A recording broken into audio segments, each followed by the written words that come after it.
जम्मू कश्मीर का जब भी ज़िक्र किया जाता है तो एक चीज़ ख़याल में आती है कि ये डिस्टर्ब एरिया माना जाता है। वो क्यों माना जाता है? क्योंकि यहाँ पर मिलिटेंसी एक टाइम ऐसा था कि पीक पे थी।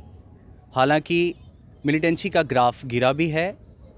आए दिन हम आपको अपडेट देते हैं कि किस तरह सिक्योरिटी फोर्सेस आतंकवाद का सफाया कर रही है। जब मिलिटेंसी की बात की जाती है तो एक टर्म और भी याद आती है, वीडीसी, यानी कि विलेज डिफेंस कमेटी।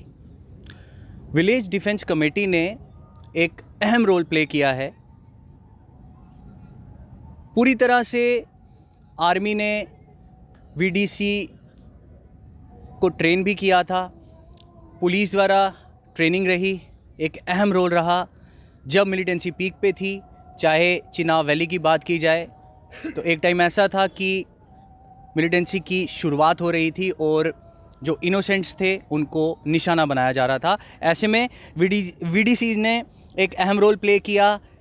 चाहे उन्होंने इन्फॉर्मेशन दी, चाहे सोर्स बनकर उन्होंने काम किया, उसके साथ साथ वेपन्स की ट्रेनिंग ली, एक अहम रोल प्ले किया। आज कुछ लोग हमारे साथ यहाँ पर बातचीत में मौजूद हैं और सबसे पहले इनका कहना है कि कमिंग टाइम में अगर जम्मू कश्मीर के बीच में इलेक्शंस को लेकर कोई भी हलचल होती है या इलेक्शंस की अनाउंसमेंट होती है तो ये लोग उसमें पार्टिसिपेट नहीं करेंगे। वजह अभी हम जानेंगे। उसके साथ साथ इनसे ये भी जानेंगे कि जो वीडीसीज़ के साथ प्रॉमिस किए गए थे उसके ऊपर क्या हुआ अब तक, कुछ कंक्रीट उसके ऊपर कुछ हो पाया है। और ये लोग आज इस पेंडेमिक के दौरान यहाँ बाहर आए हैं, मायूस इनके चेहरे हैं। बातचीत करते हैं इनके साथ। आपका नाम? शांति भूषण शर्मा सर। क्या कहना चाहेंगे आप? आज आप लोग इस पेंडेमिक के दौरान, हाथ में मैं आपके देख रहा हूँ एक फ़ाइल है, और इससे पहले हमने आपके साथ बातचीत की तो आपने कहा कि हम इतने परेशान हैं कि इलेक्शंस के बीच में भी हम पार्टिसिपेट नहीं करेंगे, बाइकआउट करेंगे। पूरी वजह जानना चाहें।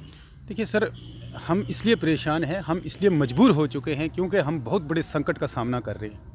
आप जानते हैं कि 1996 में जब मिलिटेंसी चरम सीमा पे थी, जब लोगों का कत्लेआम किया जा रहा था, बारातों की बारातें उड़ाई जा रही थी, बड़े बड़े नेताओं को मारा जा रहा था, हमारे ऐसे ऐसे अच्छे अच्छे नेता जो हैं वो मारे जा रहे थे।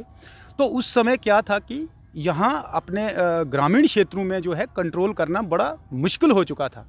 यहाँ तक कि आर्मी फोर्सेस जितनी थी वो जो है वो काफ़ी परेशान हो चुकी थी। अब वो मिलिटेंसी पे काबू करने में बिल्कुल नाकाम हो चुकी थी। उसी के चलते जो है माननीय स्वर्गीय प्रधानमंत्री अटल बिहारी वाजपेयी जी ने ये वीडीसीज़ का गठन किया और गाँव में जो है सिविल लोगों को हथियार दिया, और 96 में ये हथियार दिया गया और इस विषय पे दिया गया कि आप जो है सिविल डिफेंस कीजिए और अपने गांव, अपने देहात, अपने एरियाज़ को बचाइए। जानो माल की हिफाजत करनी है, माँ बहन की सुरक्षा करनी है, सब लोगों को बचाना है। क्योंकि उस वक्त मिलिटेंट जो थे वो लोगों को कत्ल करते थे। तो उस समय हथियार के साथ साथ में हमें ये वादा भी किया गया था कि आपको आने वाले समय में हम बराबर गवर्नमेंट आपको कंसीडर करेगी, आपको जॉब दे देंगे और आपको पुलिस में भर्ती कर देंगे या किसी भी आपको सिक्योरिटी फोर्स में भर्ती किया जाएगा। लेकिन सर ये तो बहुत बड़ी बात है, लेकिन मैं तो कहता हूं कि वो तो काफ़ी बहुत बड़ा सपना वो हमें दिखाते थे। लेकिन जब देने की बारी आई तो इस वक्त हम 3 साल से, 24 साल से तो हम वॉलंटरी हैं, लेकिन 3 साल से वो जो थोड़ा थोड़ा खर्चा हमें दिया जाता था वो भी सरकार ने बंद करवा दिया है। मैं तो कहूँगा कि ये सब की सब जो है इसमें चाल जो है वो हमारी सरकार की है, जो कि इस मैटर को लुक आफ्टर नहीं कर रही है। हालांकि सरकार को ये पता है कि ये सिक्योरिटी से रिलेटेड मसला है और लोग जो हैं वो भूखमरी का शिकार हो रहे हैं। लोगों को जेब में 1 टका पैसा नहीं है।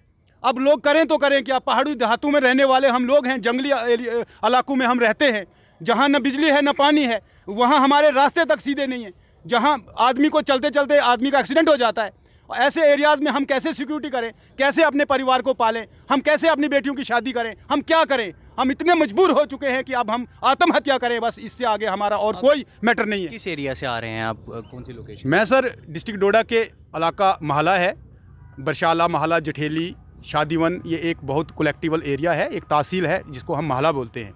मैं वहाँ से आया हूँ। मैं काफ़ी 3 सालों से जो है जदोजहद कर रहा हूँ इस सैलरी के इशू पे, और मुझे सभी 13 डिस्ट्रिक्ट्स के लोगों ने मुझे स्टेट प्रेसिडेंट बनाया है। मैं तो इस काबिल नहीं था, लेकिन उन्होंने मेरे जज्बात को देखकर मुझे बेसिस के ऊपर आप काम कर रहे थे और आपको कुछ अमाउंट भी दिया जा रहा था। क्या वो अमाउंट अभी आपको दिया जा रहा है और अब आप लोगों का सर्वाइवल किस तरीके से चल रहा है? देखिए सर, वो अमाउंट हमें कैसे दिया जाता था? 8 मेंबरों में क्या था, 8 मेंबर्स में उन्होंने एक एसपीओ बनाया, फिर 2 दूसरा बनाया, फिर 3 बनाए।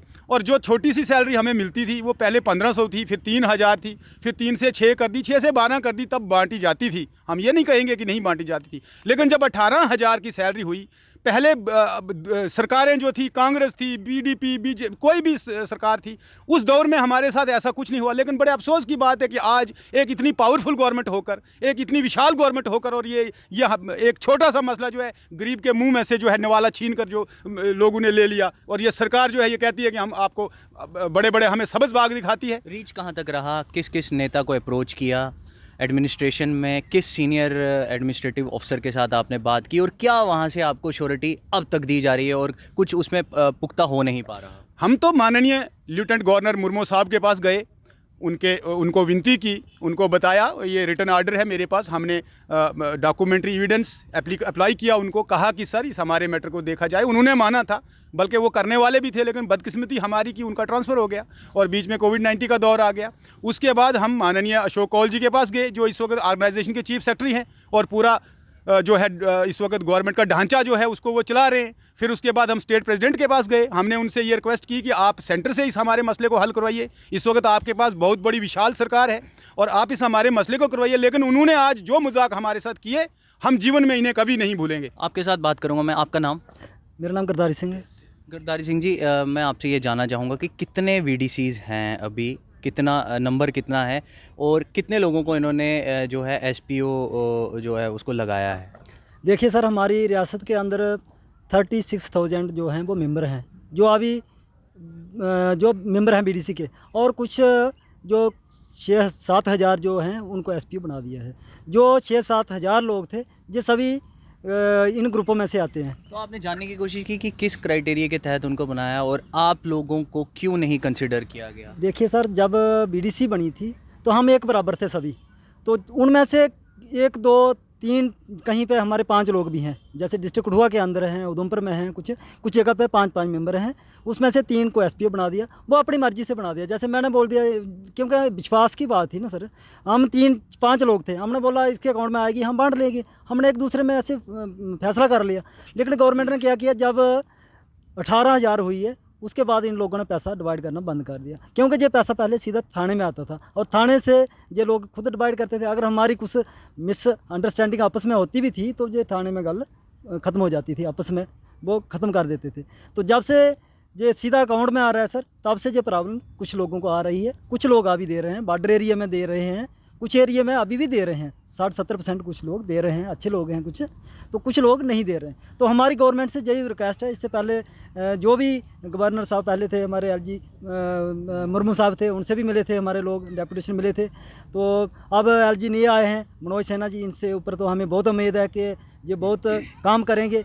एक तो ये सीधे पार्टी के हैं, तो इनको तो रूट लेवल पे इनको लोगों ने देखा है, क्योंकि ये एक एमपी भी रहे हैं उधर यूपी में, तो हमें इनके ऊपर बहुत उम्मीद है कि ये हमारा काम करेंगे। डॉक्टर जितेंद्र से भी हम मिले सर, जिनको हमने बहुत वोट दिए हैं और उन्होंने इस्तेमाल किया है हम लोगों को। इलेक्शन के टाइम सर में बढ़ चढ़ के हमारे बीडीसी के लोगों ने इनका काम किया है और इन्होंने भाषण दिया था, उस समय इनको याद आ जाता है सर। अब हम जिन किसी लोगों के पास जाते हैं जो पार्टी के, वो बोलते हैं यार आप इस केस को स्टडी करेंगे, लेकिन जब इलेक्शन आती है उस वक्त ये स्टडी करके जाते हैं। आपसे मैं जानना चाहूँगा, क्या एक्सप्लॉइट किया गया है आप लोग? सर, हम आज जैसे आपने डॉक्टर जितेंद्र जी की बात की, हम उनके दर्शन को तरस रहे हैं।